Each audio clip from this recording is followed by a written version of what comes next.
pour le siècle de siècles, lui qui nous fait grâce encore en ce jour d'être en vie, de vivre au milieu de vivants. C'est une grâce. Nous ne sommes pas vivants parce que nous sommes purs plus que les autres. Nous ne sommes pas vivants parce que nous sommes grands. Mais si Dieu nous garde encore en vie, c'est une grâce. Et c'est l'expression de montrer qu'il a encore une mission avec nous. Parce qu'il y a ceux-là qui sont plus saints que nous, mais qui nous ont dévancés. Il y a ceux-là qui sont plus forts que nous, qui nous ont dévancés. Il y a même ceux-là qui sont hommes de Dieu, gardant les troupeaux, gardant les âmes que Dieu a mis à leur disposition. Mais le Seigneur a jugé bon de les récupérer, mais en nous laissant, toi et moi qui sommes simples peut-être, incapables même de garder 2 ou 3 brebis. Alors si nous sommes en vie, c'est juste une grâce. Est-ce que nous pouvons célébrer cette grâce-là? Célébrons cette grâce.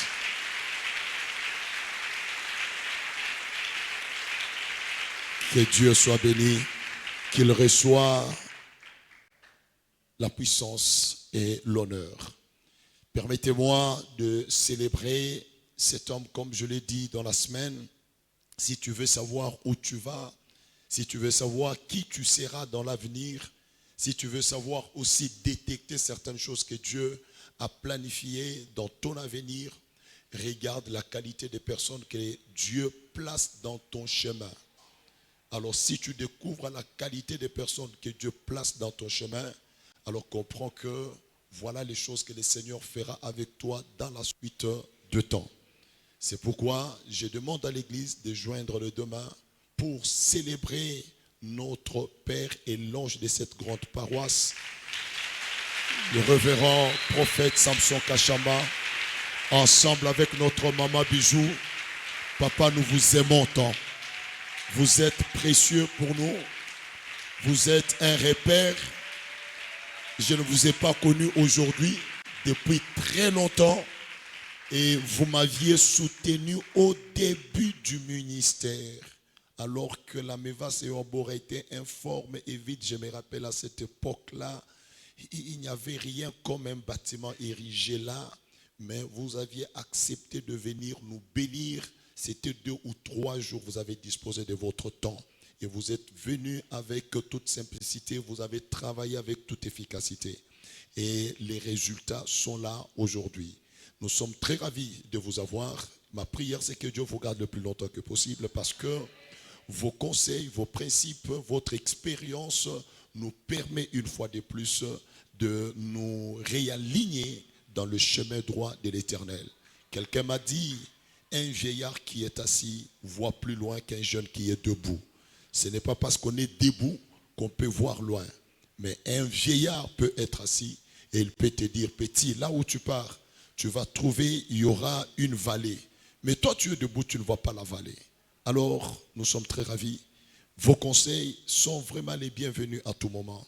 Et je sais que même à des moments où les autres peuvent rester calmes et consorts, mais vous, vous avez quand même ce courage-là de m'appeler Ephraim. Écoute, fais ceci, fais ceci, fais ceci. Merci beaucoup de vous avoir. Et vos conseils sont toujours les bienvenus. Que le Seigneur vous garde longtemps ensemble avec maman. Et surtout en bonne santé pour nous. Est-ce que nous pouvons acclamer pour nos parents? Faisons-le bien. J'ai dit faisons-le bien. Faisons-le bien. Faisons-le très bien. J'ai dit faisons-le bien parce qu'il les mérite. Ce n'est pas charnel, il les mérite, c'est biblique. Il mérite double honneur alors qu'il est encore en vie. Merci vous qui avez compris cela. Que Dieu vous bénisse abondamment. Que le Seigneur soit béni. Merci aussi à mon ami Israël. Il est là. Mon ami n'est pas là aujourd'hui. Lui, souvent, il m'écrit à tout moment. Et souvent, nous partageons avec lui. Je suis très ravi d'avoir cet ami-là. Que Dieu soit béni. Alors, recevez aussi les salutations de la part de l'église Mevas et particulièrement de mon épouse, maman Saint-Tiche, on devrait être avec elle, mais comme elle avait déjà un programme à l'église aujourd'hui après culte, raison pour laquelle elle ne nous a pas accompagnés aujourd'hui. Que le Seigneur Dieu soit béni. Très ravi de vous revoir, très ravi d'être ensemble avec vous. Et surtout, je vous encourage par le fait que je vis votre engouement au courant de la semaine. Gardons cette attitude parce que ça nous amène très loin. Merci aux hommes de Dieu, serviteurs, musiciens, que Dieu vous bénisse. Permettez-moi que je fasse quelque chose, je voulais le faire, mais je regardais d'abord, est-ce que c'est permis quand quelqu'un chante devant, qu'on l'encourage avec quelque chose. Mais quand j'ai vu une maman faire cela, j'ai dit, je devrais normalement le faire. Alléluia. Il y a un bien-aimé que j'ai vu, je t'ai vu à la guitare, mais tu as pris encore le micro, tu as commencé à chanter. Je t'assure que ça m'a touché. Hein? Bon, c'est un petit rien, de toutes les façons. Vous allez partager, non? J'ai dit que vous tous, vous avez fait un bon travail. Mais, ce que moi, attends-moi 1000 francs, au PC, et le problème, j'ai beaucoup aimé.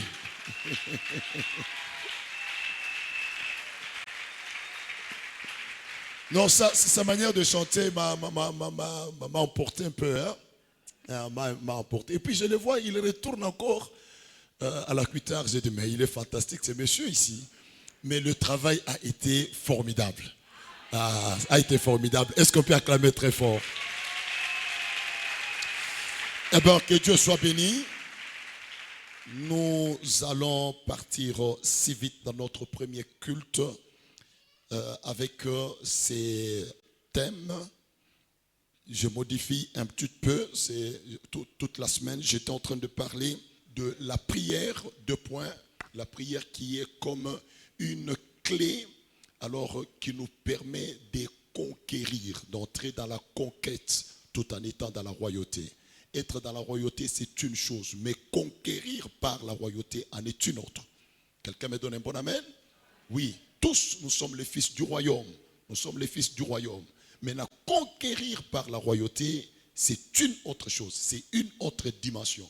Et il y a plusieurs clés qui nous permettent d'entrer en conquête, d'entrer en possession de ce qui nous a été réservé dans le royaume. Et parmi ces clés-là, il y a la clé de la prière. Et voilà qu'au courant de tout ce mois, nous sommes en train de parler sur la prière et chaque homme de Dieu nous révèle différentes dimensions, différentes facettes de la prière. Alors pour ce matin, afin de tenter de clore, tenter de clôturer, je vais parler sur le prix de la prière pour conquérir. Le prix à payer dans la prière, le prix à payer dans la prière pour conquérir. Le prix à payer dans la prière pour conquérir. Alors, mon point culminant ici, c'est beaucoup plus, je tourne tout autour de la conquête. Je tourne tout autour de la conquête. Ok? Alors, nous allons prendre, permettez même 4 tests, c'est pour permettre à ceux-là qui n'étaient pas ensemble avec nous dans la semaine de comprendre quand même de comprendre un petit peu ce qui a été dit et comment on va clôturer. Notre test de base était dans le livre des Deutéronomes, le chapitre 2. Nous prenons le verset 24. Nous prenons le verset 24. Vous pouvez prendre aussi même le verset 25, ce n'est pas un problème. Hein, pour gagner du temps, prenons le verset 24.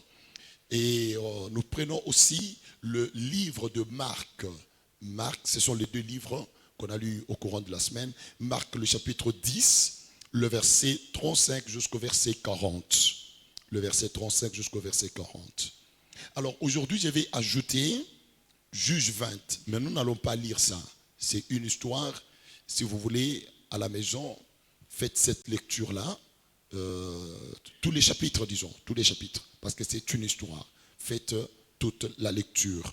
Et un autre texte que j'ajoute aujourd'hui, c'est Philippiens, le chapitre 2, le verset 5 jusqu'au verset 11. Ça, nous allons faire la lecture. Alors, la technique, aidez-moi d'aller si vite en faisant ces 4 lectures. Hein, ces 4 lectures. Donc, Deutéronome, Marc, Philippe et Philippiens. Juge, j'ai dit, vous irez lire à la maison. Je commence avec Deutéronome, la Bible dit ceci. C'est Dieu qui s'adresse à son peuple, hein, à un royaume. Vous voyez, n'est-ce pas? Alors, il s'adresse à ce peuple, il dit, levez-vous, partez et passez le torrent d'Arnon. Vois, je livre entre tes mains Sion, roi d'Hesbon, l'Amoréen. Ce monsieur-là, c'est un Amoréen. Sans oublier que dans la promesse, lorsque nous sommes en Exode 3, Exode 2, Exode 3, Dieu est en train de dire aux enfants d'Israël, là où je vous amène, c'est un pays vaste. Et ce pays là-bas est occupé. Parmi le peuple qui occupait l'héritage d'Israël, la promesse d'Israël, il y avait aussi les Amoréens. Alors la Bible dit, le roi Hesbon, l'Amoréen et son peuple. Maintenant, écoutez une phrase importante. Je vous ai dit là, dans la semaine, parmi certaines vérités que vous devez retenir, c'est que les promesses ont été toujours gratuites dans le royaume. Quand Dieu veut nous faire des promesses, c'est tout gratuit, c'est gratos. Mais l'accomplissement de ces promesses, la prise en possession de ces promesses, ça nous demande la conquête, ça nous demande un prix à payer. Alors écoutez maintenant, il dit, ils sont maintenant devant les Amoréens. Maintenant écoutez ce que Dieu dit, commence la conquête. Israël commence la conquête, fais-lui la guerre, afin que tu prennes possession de ce qui t'a été promis. Alors, je pars un peu si vite ici. Comme nous sommes dans l'Ancien Testament, quand on fait allusion à la guerre, cette guerre ici, elle est physique. Mais quand nous entrons dans le Nouveau Testament avec la nouvelle dispensation, quand on parle de la guerre devient spirituelle, c'est la prière. Je crois que quelqu'un pourrait me dire un bon amen. C'est la prière. Nous ne luttons pas contre la chair et le sang. Maintenant, nous faisons une guerre contre les principautés. Nous faisons une prière contre les esprits méchants qui sont dans les lieux célestes. Quelqu'un me donne un bon amen? Il y a même certains esprits, il y a un enseignement où je parle sur les trois sphères, la sphère aérienne, la sphère terrestre, la sphère marine. Alors, je parle la manière dont le diable a réparti son gouvernement sur les trois sphères. Cependant, Dieu avait dit, créons l'homme à notre image, afin qu'il domine. Il doit dominer sur les trois sphères là-bas. Quand Dieu nous fera grâce, on reviendra pour toucher là-dessus. Maintenant, terminons, prenons Marc 10, rapidement, le verset 35, merci beaucoup. La Bible dit, les fils des Zébédée, Jacques et Jean sont parmi les 12 disciples de Jésus. Donc parmi les 12, il y avait aussi Jacques et Jean. Et la Bible dit, ils s'approchèrent de Jésus et lui dirent, Maître, nous voudrions que tu fasses pour nous ce que nous te demanderons. La demande, c'est une prière. Nous sommes dans une saison de la prière. Demandez, vous sera donné. Alors ils font une demande, une prière. Il leur dit, que voulez-vous que je fasse pour vous? Eh bien, accorde-nous, lui dirent-ils, voilà leur réponse, accorde-nous, lui dirent-ils, d'être assis l'un à ta droite et l'autre à ta gauche, pas derrière toi, l'un à ta droite, l'autre à ta gauche, quand tu seras dans ta gloire, quand tu seras dans ton moment de gloire, quand tu seras au sommet, au zénith, quand tu seras dans ta victoire, quand tu seras dans ta célébration, quand tu seras dans ta saison du repos, permet à ce que nous puissions occuper ces deux places. Donc ce sont des places d'honneur, l'un à gauche, l'un à droite. Eh bien, nous terminons avec Philippiens. Ok, non, on doit continuer. Continuons. Ok, le verset suivant, ok. On a déjà lu ça, merci. Jésus leur répondit.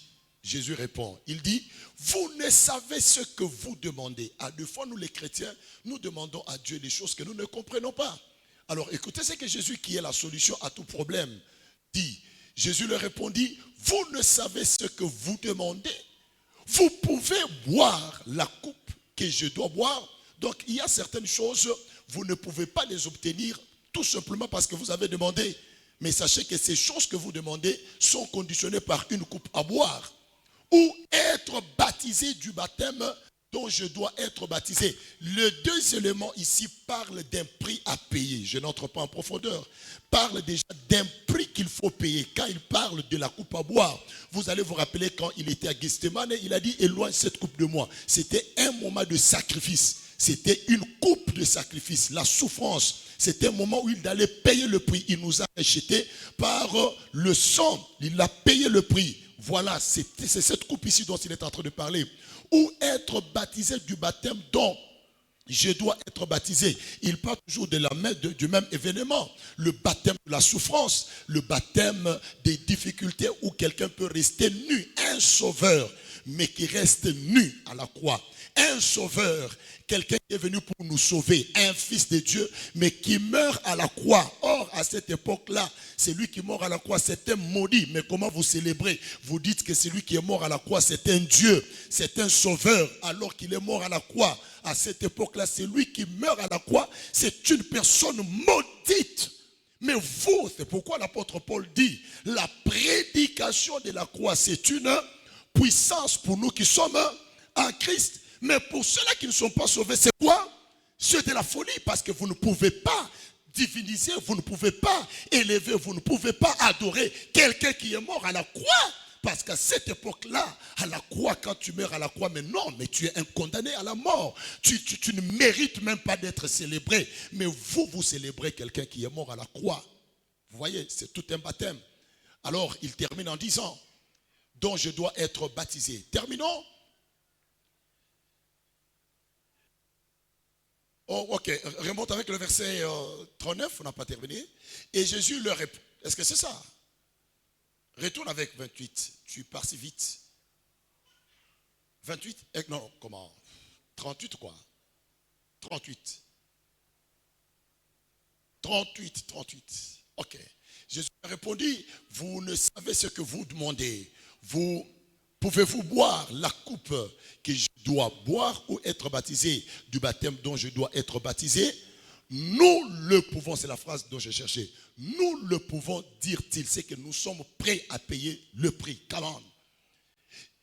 Et Jésus leur répondit, il est vrai que vous boirez la coupe que je dois boire et que vous serez baptisés du baptême dont je dois être baptisé. C'est-à-dire, vous êtes prêts à payer le prix. Ah, ça, ce sont des bons disciples prêts à payer le prix. Ce n'est pas comme l'église d'aujourd'hui qui a du mal de payer le prix. Évoluons.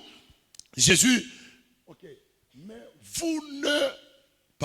mais pour ce qui est d'être assis à ma droite ou à ma gauche, cela ne dépend pas de moi et ne sera donné qu'à ceux à qui cela est réservé.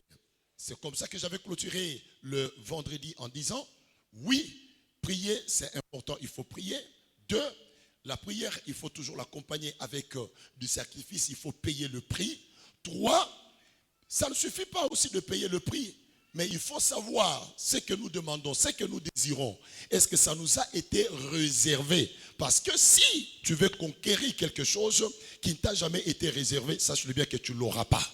C'est comme ça que je vous ai dit. Si Dieu ne t'a jamais appelé à devenir pasteur, même si tu fais 1000 jours de prière, tu ne le deviendras jamais. Parce que dans la réserve de Dieu, cela n'a pas été préparé pour toi. Il faut découvrir qu'est-ce que Dieu a réservé pour toi dans son plan divin. Qu'est-ce qu'il a réservé pour toi? Tu es appelé à devenir qui? Tous, nous ne serons pas des pasteurs.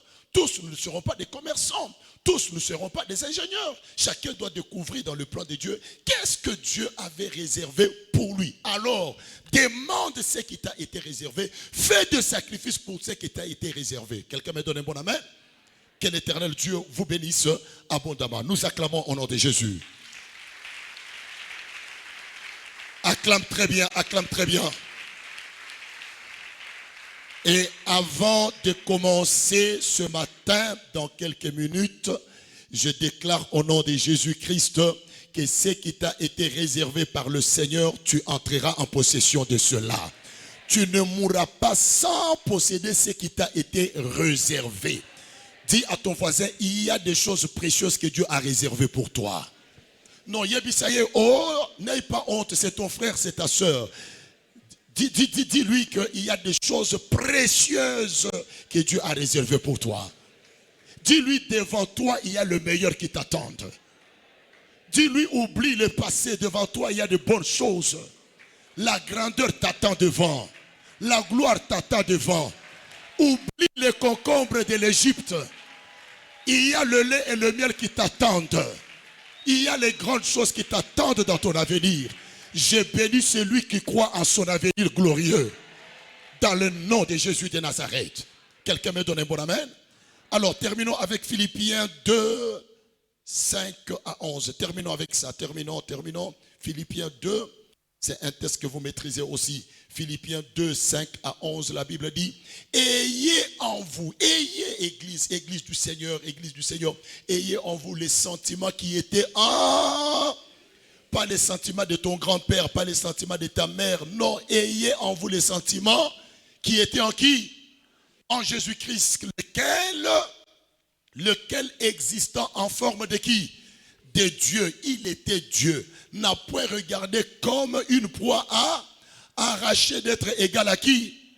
Avec Dieu, d'être égal avec Dieu. Oui, mais c'est dépouiller lui-même. C'est un sacrifice. Il s'est dépouillé lui-même en prenant une forme de serviteur, en devenant semblable aux hommes Dieu qu'il était. Et ayant paru comme, même parmi les hommes, il a paru comme un simple homme. Gardez la simplicité, quel que soit ce que Dieu peut faire avec vous. Gardez beaucoup plus la simplicité. Il s'est humilié lui-même, s'est rendant obéissant. Gardez l'esprit de l'obéissance dans tout ce que Dieu vous demande. Soyez toujours obéissants. Jusqu'à la mort, jusqu'au sacrifice. J'ai dit jusqu'au sacrifice suprême. Jusqu'à la mort. Même jusqu'à la mort.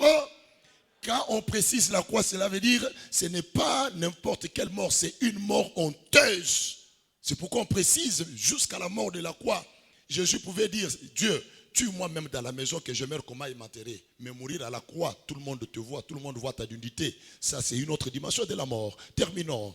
Oh mon Dieu, il s'est humilié, ok. C'est pourquoi aussi, ça j'aime. C'est pourquoi aussi, ça j'aime.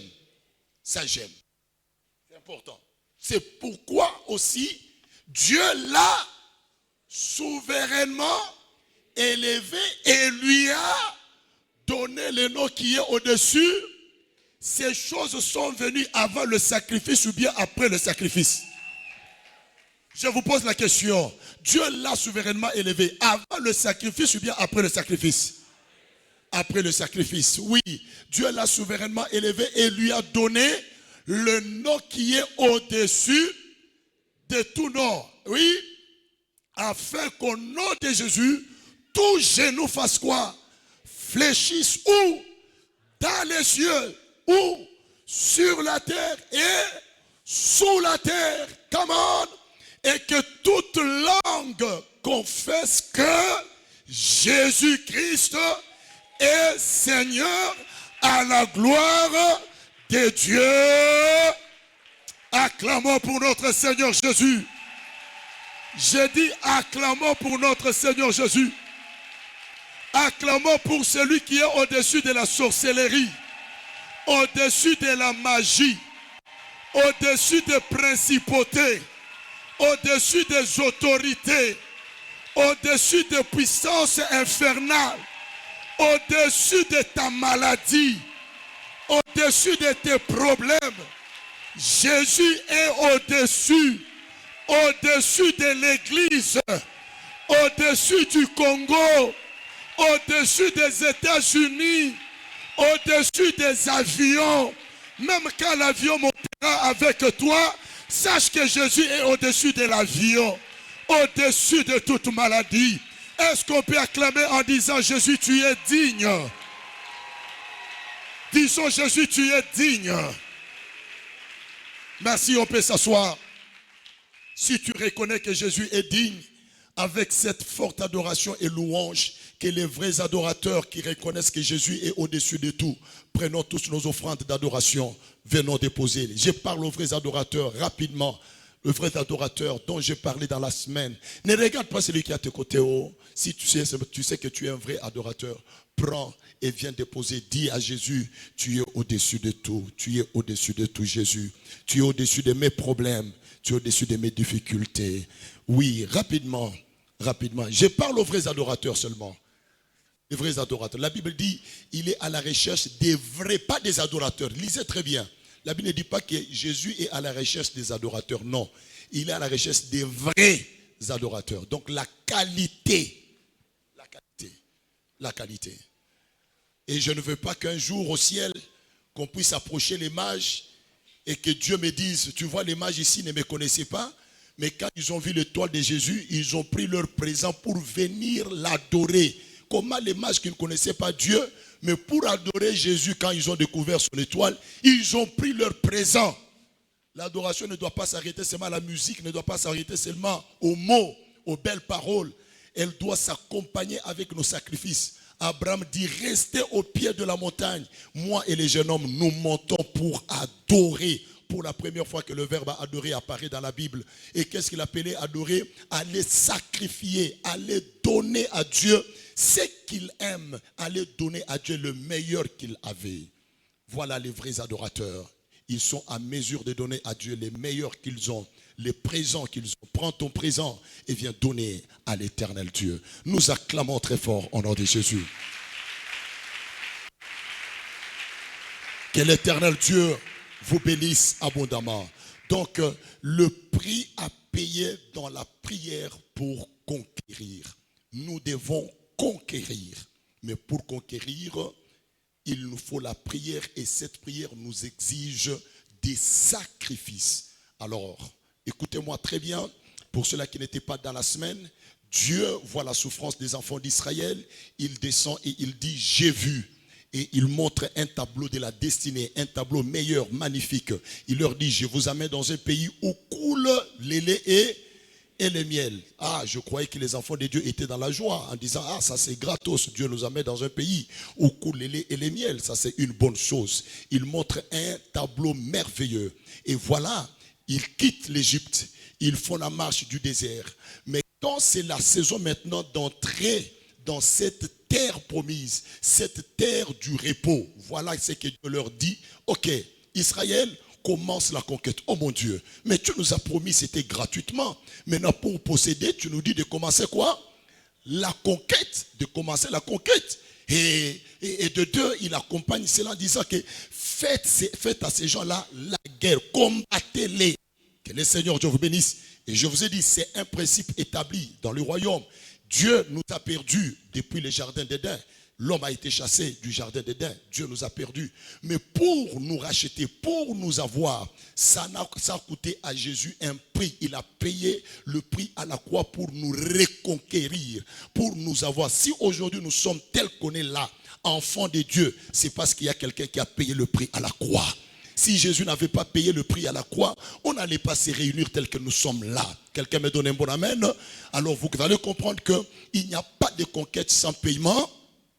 Sans paiement de quoi?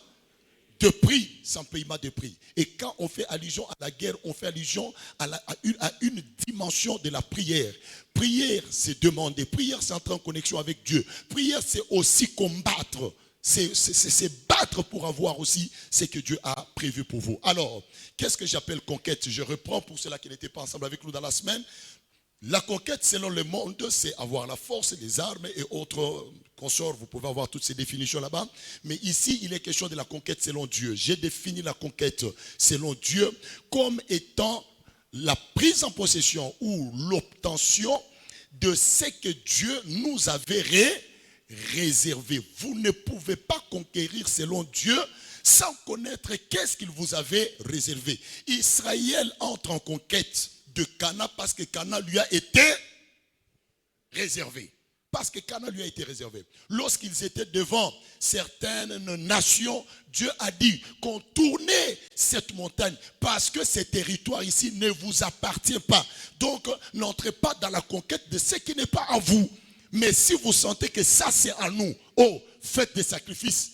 Vous devez conquérir cela. Alors, la conquête selon Dieu, c'est la prise en possession. C'est l'obtention de l'héritage des choses que Dieu nous avait réservées. Cela veut dire, c'est dans le plan de Dieu pour moi. Si je sais que Dieu m'a appelé à devenir un grand patron, un grand homme d'entreprise, oui, c'est dans le plan de Dieu. Et qu'aujourd'hui, tu es pauvre, tu n'as même pas une petite entreprise. Prie, combat, fais des sacrifices jusqu'à ce que tu dois le devenir parce que c'est planifié dans le plan de qui? De Dieu. Est-ce que vous comprenez au moins cela? Si dans le plan de Dieu, je dois être marié et que voilà, il n'y a personne qui me demande la main pour le mariage, je dois prier, je dois faire de sacrifices jusqu'à ce que je dois conquérir parce que dans le plan de Dieu, c'est prévu que je sois dans mon mariage. Qu'est-ce que Dieu a réservé pour toi? C'est la chose la plus grande qu'il faut connaître. Qu'est-ce que Dieu a réservé pour toi? Que le Seigneur Dieu vous bénisse. Alors, suivez mon petit exposé de ce matin dans quelques minutes. Et si c'est pour toi, tu seras béni et tu diras Amen plus que tout le monde. Dans cette histoire de Marc 10, nous avons deux disciples. Et ces deux disciples, on a donné leur nom.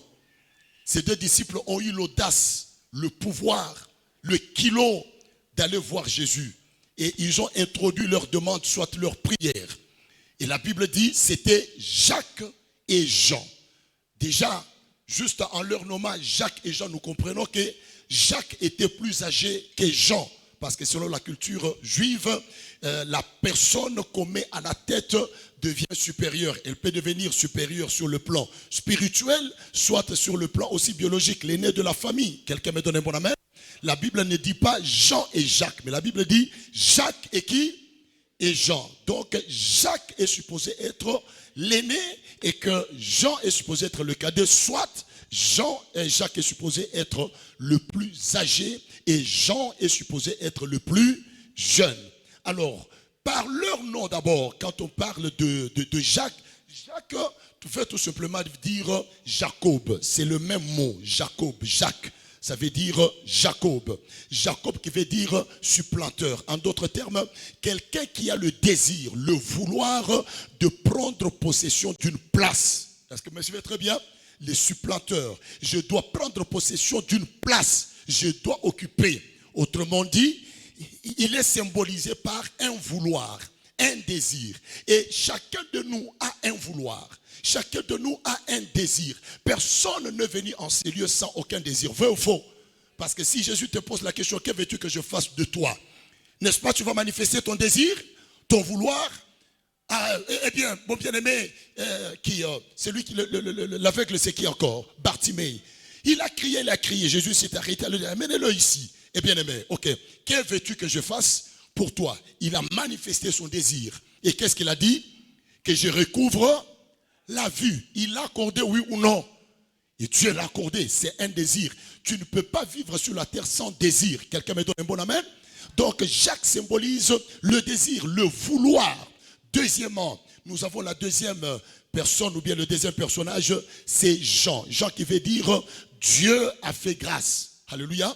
Donc lui symbolise la grâce de Dieu. Il symbolise la grâce. Chacun de nous ici a été sauvé par la grâce. C'est ce que la Bible dit. Nous avons été sauvés par la grâce au travers du moyen de quoi? De la foi. C'est par la grâce que nous avons été sauvés. On n'a fourni aucun effort pour que nous soyons enfants de Dieu. Quelqu'un me donne un bon amen?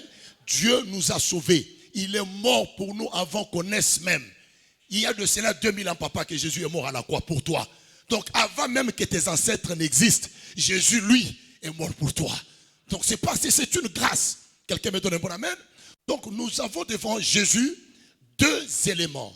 Le désir, soit le vouloir, et la grâce. Maintenant, le désir et la grâce, papa se présente devant Jésus. Et il pose à Jésus la question, nous voudrions que tu puisses nous répondre à notre requête. Nous avons une demande. Nous sommes dans un mois de prière. Et Jésus dit, ok, quelle est votre demande? Alors ils vont dire, nous voulons à ce que l'un de nous puisse être à ta droite, l'autre à ta gauche. Nous voulons occuper de bonnes positions. Nous ne voulons pas être derrière, même si nous sommes à 12. Mais privilège-nous d'abord. Nous sommes d'une même famille. Alors je pars très loin. Avant que j'ouvre certaines vérités, ça c'est pour toi. Que Dieu bénisse ta famille. Que ta famille, que chacun de ta famille ait une bonne position. Ce que j'aime dans cette histoire, c'est que ce sont les fils des Zébédée. Alors les deux fils des Zébédée veulent occuper de bonnes positions. Alors avant d'aller plus loin, je bénis l'aîné de ta famille, je bénis le deuxième, je bénis même le cadet. Aucun de tes enfants n'aura une mauvaise position. à Jésus. Ils n'ont pas dit Amen. Je dis, aucun de tes enfants n'aura une mauvaise position. Tout enfant qui naîtra de toi aura une belle position. Que ce soit dans la société, il occupera une bonne position. Que ce soit dans l'église, il occupera une bonne position. Que ce soit dans les études, il occupera une bonne position. C'est lui qui me donne un bon amen. Que Dieu positionne tes enfants. Il dit, nous sommes à 12. Mais comme nous sommes à 12, privilège d'abord notre famille. Que Dieu bénisse ta famille. Est-ce que tu peux dire, Seigneur, bénis ma famille? Maman, le bélango bien. Dis-le très bien, que Dieu bénisse ta famille. Tu sais, si tu es le seul qui est béni dans ta famille, tu risques de mourir. Parce que toute la charge va retomber sur toi. Ton grand frère te dira que je n'ai pas payé la maison. Ton petit frère viendra, les enfants sont affamés. La petite soeur viendra, voilà. Et tout va tourner tout autour de toi. Tu peux trouver 10 000 $ et tu te rends compte que tu n'as rien fait avec 10 000 $. Mais cependant, tu as trouvé l'argent. Ma prière est que vos familles soient délivrées. Vous venez de familles divisées. Ton père et son grand frère ne s'entendent pas. Ton père et ta tante ne s'entendent pas. Mais moi je prie pour vous. Tes enfants grandiront dans l'union. Tes enfants seront unis. Tes enfants ne seront pas séparés comme vos familles.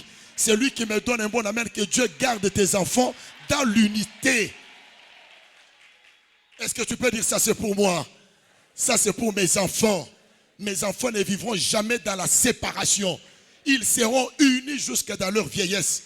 Unis tes enfants maintenant là. C'est important pour la gloire. Et d'ailleurs, c'est ta bénédiction. Dieu va travailler avec tous tes enfants. Tu n'as pas dit Amen. Pendant que toi tu ne dis pas Amen, Jacob dit Amen.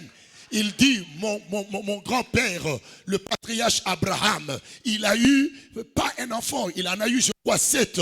Un avec Sarah, un autre avec Ketura. Je crois 5, si je ne me trompe pas.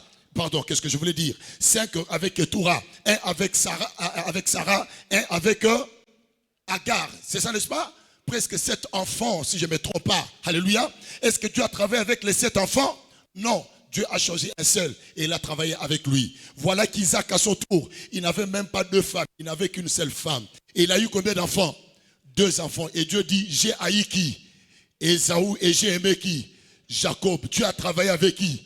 Avec Jacob. Arrivé autour de Jacob, bien qu'il était un polygame, bien aimé, et sa polygamie est partie très loin, non seulement avec les 2 femmes qu'il a eues chez Laban, sa polygamie est partie très loin, même avec les servantes, pour constituer les 12 fils. Mais Dieu a travaillé avec tous les 12 fils. Je prie au nom de Jésus, que Dieu travaille avec tous tes enfants. Voilà ton amen qui est trop bas. Que Dieu travaille avec tous tes enfants. Que tous tes enfants trouvent grâce devant Dieu. Et celui qui me donne un bon amen, aucun de tes enfants ne sera sorcier. Aucun de tes enfants ne touchera à la magie. Aucun de tes enfants ne sera écarté par Dieu. Aucun de tes enfants ne sera haï par Dieu. Que tous tes enfants trouvent grâce devant le Seigneur et que Dieu travaille avec eux. C'est lui qui me donne un bon amen. J'ajoute encore une chose. Non seulement les garçons, Dieu va travailler même avec tes filles. Ah, c'est lui qui me donne un bon amen, ça c'est pour toi. Et s'il y a 2 filles à la salle, ça c'est ta prophétie. Est-ce que vous savez que Joseph, dans la vision des étoiles, il n'a jamais vu l'étoile de Dina? Il a vu 11 étoiles. Et son père, dans l'interprétation, il a dit quoi? Le soleil c'est moi, la lune c'est ta mère, les 11 étoiles sont tes frères. Mais où est l'étoile de Dina? Dina n'avait pas d'étoile. On n'a pas vu son étoile. Et comme conséquence, qu'est-ce qui est arrivé? Lorsque Dina arrive à sa saison du mariage, papa, dans le plan de Dieu, elle était appelée à être prise en mariage par un prince. Mais de quelle manière? D'une manière honteuse. Donc quand votre étoile n'est pas visible, vous risquerez d'entrer dans votre héritage d'une manière honteuse. Parce que l'étoile n'est pas visible. Je lève ma main droite et je déclare. Je bénis toutes les filles qui sont dans la salle. Je bénis tous tes enfants qui sont des filles. Leurs étoiles apparaîtront dans le nom du Seigneur Jésus. Voilà, comment tu ne dis pas amen? Je suis étonné. C'est comme s'il n'y a pas de filles dans la salle. Est-ce qu'il y a 2 filles dans la salle? Est-ce qu'il y a 2 sœurs dans la salle? Je bénis toutes les sœurs qui sont dans la salle. Si l'étoile de Dina n'était pas apparue, mais ton étoile à toi va apparaître. Parce que tu es en Jésus. Jésus-Christ, à sa naissance, son étoile a apparu. Et qu'est-ce que son étoile a fait? C'est que son corps était capable d'attirer. Son étoile a attiré dans sa vie l'or, l'encens et la myrrhe. Il y a des choses qui viendront dans ta vie, non parce que tu es belle, non parce que tu as étudié, non parce que tu viens d'une famille riche. Il y a des choses qui viendront dans ta famille parce que ton étoile est en train de briller. Et celui qui me donne un bon amen dans ce 3e mois ici, que ton étoile apparaisse dans le ciel de Lubumbashi. Celui qui me donne un bon amen, Lubumbashi va te célébrer. La politique du Congo va te célébrer. Le Congo va te célébrer. La terre congolaise va te célébrer. Celui qui me donne un bon amen, tes enfants, tes filles sont bénis et sont des étoiles. Est-ce qu'il y a une fille qui peut dire je suis une étoile excellente? Aïe, aïe, aïe, aïe, aïe, je suis étonné. Est-ce qu'il y a une fille qui peut dire que je suis une étoile excellente? Tes filles sont bénies au nom de Jésus. Et toute fille dans la salle, son étoile va apparaître. Dans le nom de Jésus. Cette étoile va t'attirer les choses que tu n'as jamais vécues. C'est ton amen qui m'étonne. C'est ton amen qui m'étonne. Jésus était petit, mais il a touché à l'or. Je suis en train de dire à quelqu'un, quelle que soit ta provenance, il y a des choses que ton père n'a jamais vues, que ta mère n'a jamais vues, mais ça arrivera dans ta famille à cause de toi. Tu es l'étoile qui va attirer les meilleurs dans la famille. Est-ce que tu peux dire, mon étoile ne s'éteindra jamais? Dis, mon étoile va bientôt apparaître. Ceux qui sont aux États-Unis, dis, ceux qui sont aux États-Unis verront mon étoile. Ceux qui sont en Inde, en Europe, verront mon étoile. L'étoile de Jésus, on l'a vu où? À l'Orient, même pas à Jérusalem. Comme Congo, il takona, mais États-Unis takona, Europe itakona. Kama Congo itakukanyanga, mais mina kuambia Europe itakukanyanga pana. Celui qui me donne un bon amen, que Dieu suscite même les gens de loin qui vont célébrer ton étoile. Qui vont célébrer ton étoile. Qu'est-ce que je vais dire? Bon, je vais terminer comme ça. Moi, je ne sais pas. Mon papa, vous savez que les gens qui ont eu même la révélation, l'ange de Dieu leur a apparu en disant qu'un enfant nous est né. Et allez-y, tel endroit, vous allez trouver cet enfant émailloté. Les bergers, ils avaient des brebis, ils avaient des troupeaux. Maman, ces gens sont partis voir Jésus et exactement, ils ont trouvé Jésus émailloté. Papa, où est tout? L'unique chose qu'ils ont fait, banamwimbi à tout boule. Attends kondolo moya abamutoweye.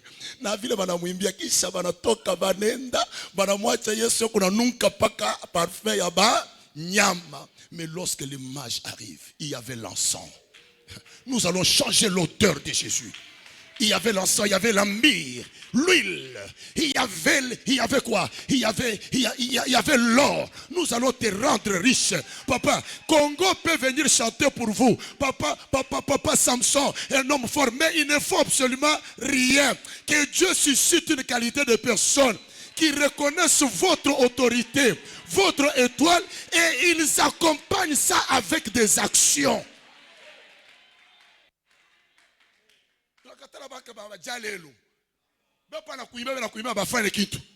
Banamwimbia Yesu Kristo, banafanya nini? Banamwacha wapi? Paka mukreshi. Mais quand les mages sont venus, banaleta or et consort. Kisha Mungu anaambia Joseph, petit, Joseph wetu, hivi unapata or, kimbia. Beba mtoto, mwende naye mbio. Sinon bataua petit. Mais pale berger barenda, Mungu asikuseme.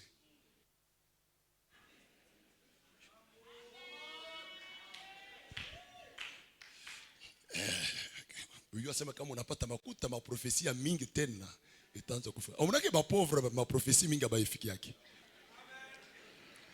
Non, tira attention, mwangalia hata mkanisa. Mwangalia tu mkanisa tu kama ma service prophétique. Ikifanyika hata une semaine ba prophète. Mutone que la plupart des gens qui seront prophétisés ni bale bena makuta. Mais bana na kintu bana basabwa kazaidi.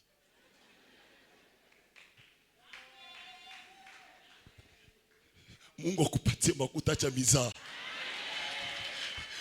Non, kwambia tu mverite, Mungu akupatie makuta. Mon petit Makuta. Non, tire attention, il y a la jalousie tout autour de toi. Il y a wapi. Il y a wapi. Non, tire attention parce que nous voyons les bandits à mer, mais pas banini. Tout ça. Mais mon toi makuta, mon a visé à tout moment. Et qu'on a visé Kimbia, toka pays mbele, Zimika, poté mbele. Ah, que Dieu vous bénisse au nom de Jésus. Est-ce que tu peux dire ça c'est pour moi? Reçois cela au nom de Jésus. Je dis reçois cela au nom de Jésus. Reçois, prends la première vérité, c'est pour toi. Toute conquête commence par une soif. Toute conquête commence par un désir. Commence par une soif. Mais la concrétisation se réalise par un prix à payer. Toute conquête commence par quoi? Par quoi? Par une soif, par un désir. Nous voulons prendre la possession des deux places qui sont à côté de toi. Mais la concrétisation, l'accomplissement, c'est fait par un prix à payer. C'est fait par un prix à payer. Il n'y a pas de gloire sans prix à payer. Il n'y a pas de bonne position sans prix à payer. Il n'y a pas d'honneur sans prix à payer. Il n'y a pas d'élévation sans prix à payer. Tu pries pour que Dieu t'élève. Tu pries pour que Dieu te glorifie. Tu pries pour que Dieu t'honore. Toutes ces choses-là vous imposeront, vous exigeront un prix à faire quoi? Un prix à faire quoi? Un prix à faire quoi? À payer, même si ce sont des choses que Dieu vous a promises. Mais ça va demander un prix à payer. Que le Seigneur vous bénisse. Dis à ton voisin, il n'y a pas de position sans coupe. Dis-lui, il n'y a pas de position sans coupe. Il y a une coupe que tu dois boire. Dis à ton voisin, il n'y a pas de couronnement sans la croix. Il faut la présence de la croix pour que tu sois couronné. C'est pourquoi Jésus a dit, tout celui qui veut me suivre, qu'il fasse quoi? Qu'il se charge de quoi? Qu'il se charge de quoi? De sa croix. Il n'y a pas de couronnement sans croix. Alléluia. Il n'y a pas de conquête sans sacrifice. Mon papa, l'histoire là que j'ai donnée, l'histoire du juge, le chapitre 20, la Bible dit, voilà, il y avait un lévite qui avait une concubine et sa concubine est morte sur les territoires des Benjamites et les Benjamites l'ont tuée. Quelqu'un me donne un mot d'amen? Parce qu'elle était morte sur le territoire des Benjamites. Et lorsque le sacrificateur a su cela, aucun Benjamite n'a accepté qu'ils sont à la cause de la mort de cette concubine. Et qu'est-ce qu'il y a eu? Voilà, on a dépiécé cette femme. On a déposé un morceau de son corps dans chaque tribu d'Israël. Et les 11 tribus d'Israël s'est réunies contre Benjamin. Oh mon Dieu, est-ce que tu peux dire 11 contre 1? Est-ce que tu peux dire 11 contre 1? Les 11 tribus se sont réunies contre une seule tribu pour la faire la guerre. La Bible dit, avant d'aller attaquer les Benjamites, mon papa, la Bible dit qu'ils ont prié Dieu. Et Dieu a parlé. Dieu a dit, il a donné le feu vert. Allez-y et combattez-les. Ils sont partis à la bataille pour la première fois. La Bible dit, 22 000 soldats israélites sont morts, malgré le feu vert de Dieu. Malgré la prière, mais 22 000 hommes sont morts, sont tombés au front. Ils retournèrent. Ils ont dit, mais Dieu a dit qu'on aille à la bataille. Avant d'aller à la bataille, on a prié Dieu. Avant de commencer la conquête, on a prié Dieu. Mais comment nous avons connu la défaite? Ils ont encore prié Dieu. Ils ont prié. Et Dieu a dit, allez-y encore. Ils partirent encore. Cette fois-ci, 18 000 soldats sont tombés encore au front. Israël retourne et dit, mais qu'est-ce qui se passe? Dieu, tu nous mens ou quoi? Dieu dit, non, je n'ai pas menti, j'ai dit la vérité. Maintenant, à la 3e tentative, la Bible dit, ils commencèrent à pleurer devant l'autel de Dieu. Ils ont commencé à pleurer la repentance. Ils ont commencé par la repentance. Deuxième élément, la Bible dit, ils ont gêné. Prier, c'est aussi bien. Prier en ajoutant aussi les jeûnes, c'est un niveau de sacrifice.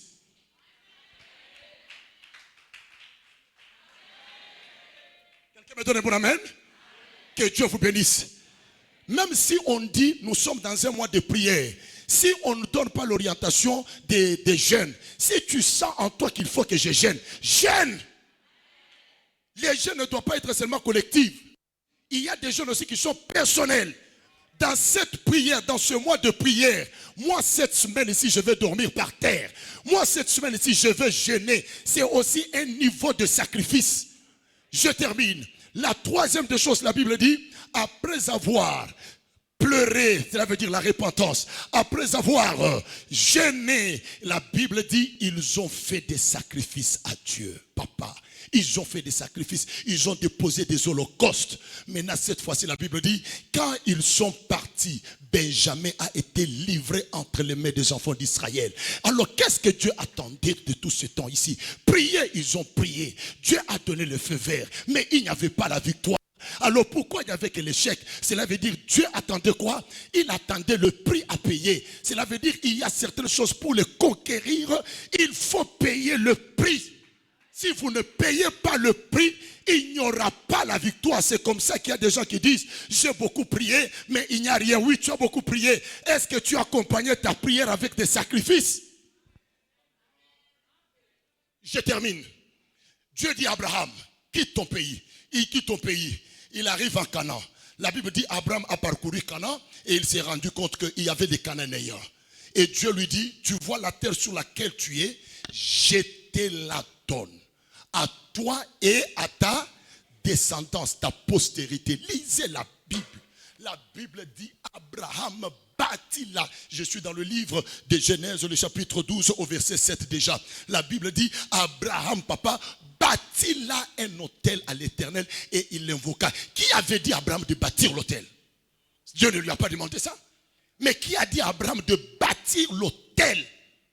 C'est ce qui est écrit. Est-ce que, mon ami, je peux voir ça, je termine.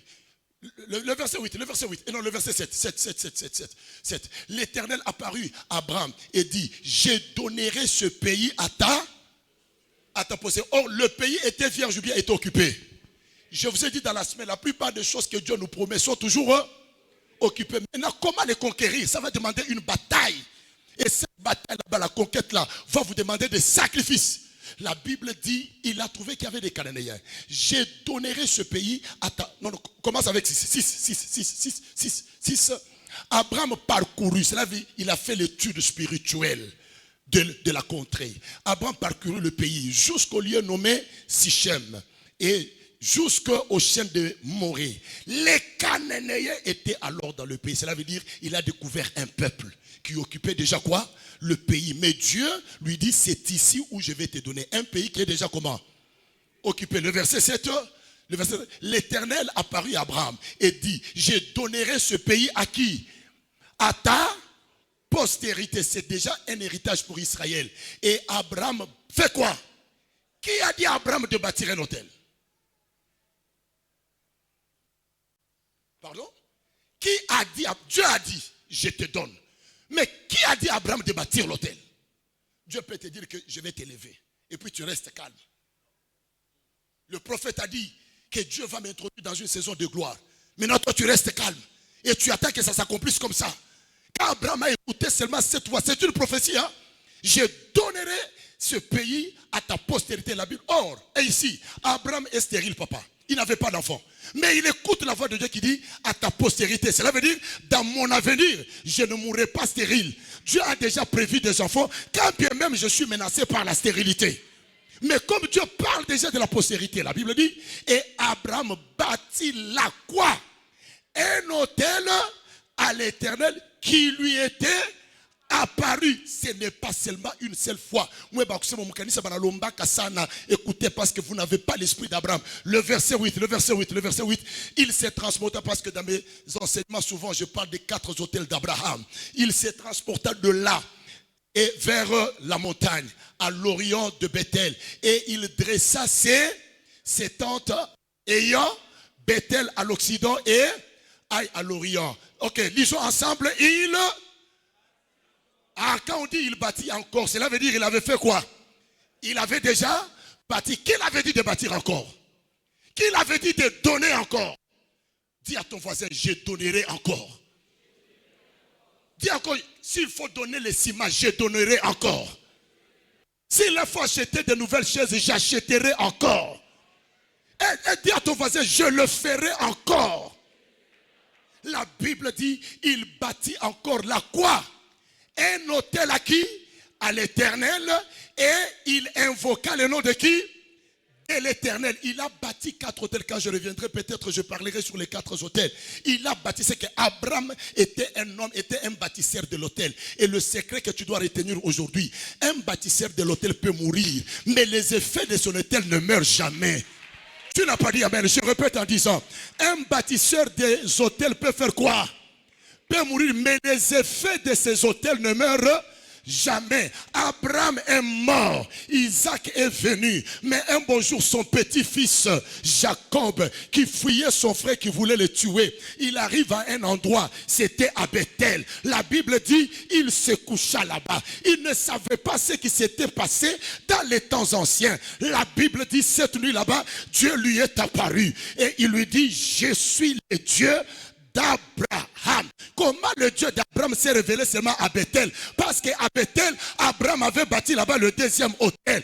Un bâtisseur des hôtels peut mourir, mais les effets des hôtels ne meurent jamais. Celui qui me donne un bon amen. Tout ce que tu fais comme sacrifice, tes enfants vont en bénéficier.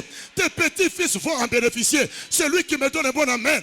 Par ce que tu fais dans cette église, que Dieu élève tes enfants. Parmi tes enfants, il y aura des présidents, il y aura des ministres, il y aura des grands hommes de Dieu. Celui qui me donne un bon amen, que les effets de tes sacrifices continuent d'agir.